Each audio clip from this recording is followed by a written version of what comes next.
Arjuna chooses surrender over violence. Moving on to Shlokas 45 and 46 of Arjuna Vishada Yoga.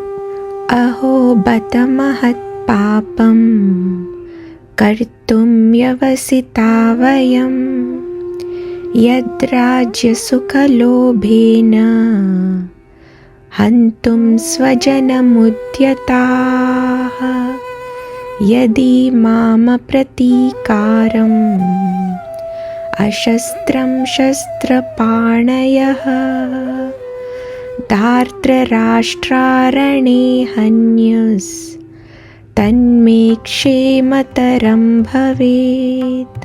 Translation: Alas, how strange it is that we have set our mind to perform this great sin with horrifying consequences. Driven by the desire for kingly pleasures, we are intent on killing our own kinsmen. It would be better if with weapons in hand, the sons of Dhritarashtra kill me unarmed and unresisting on the battlefield. Arjuna is surprised that despite knowing this war will bring great destruction to the families and society, everyone is still ready to commit this sin.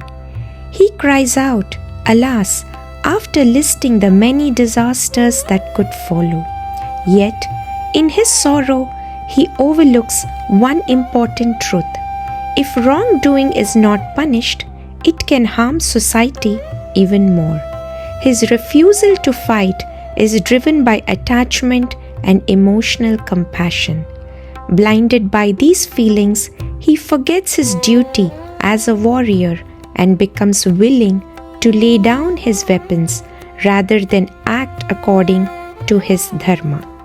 Reflection: Strong emotions can blur our sense of duty. Arjuna's compassion is real, but it clouds his judgment. In moments of intense conflict, even the strongest among us can feel paralyzed between what we feel and what we must do.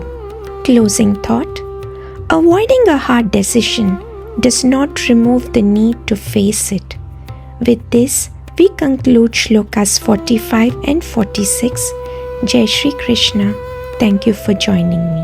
Bhagavad Gita ki dhum chale, hriday se hriday tak, shabd ban ke divyagni jala de har andhak, shravan karo man mein utaro har shloka hai margdarshan, Gita jahan jyoti jalao, बन जाओ तुम अपना